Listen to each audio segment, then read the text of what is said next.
Abonnez-vous, subscribe.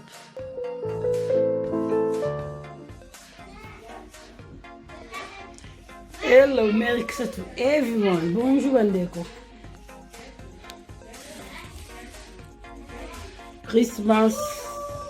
Joyeux Noël na bino nyonso tu. Tozali awa. Totumba soso.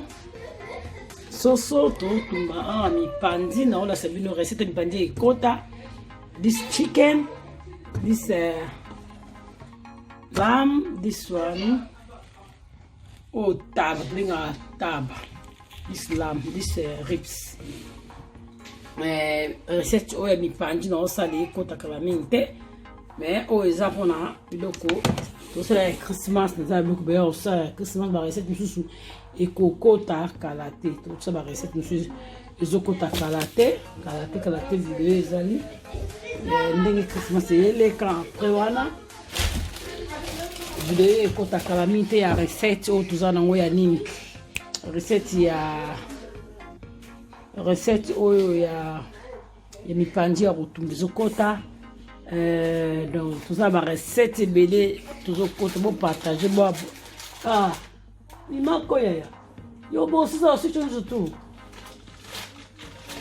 bon partager ça là bien tout ça va recette belé so bon partager tout la recette belé c'est ça oisa de koloma bloka ya Noël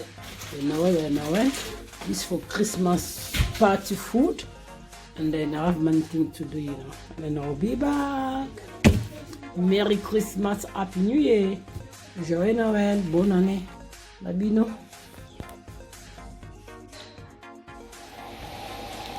Moni oyo. Ezali samusa nanga. Eza na chaîne bo monana. Ezali viande de zawana. Viande de raché zawana. Pomme de terre zawana. Petit pois, masango, eza kitoko recette za en chaîne et non sala ngo samusa. This make for spin roll. My spin roll is the beef, potatoes, sweet corn, peas. That's it. So delicious, so delicious. Iza kitoko.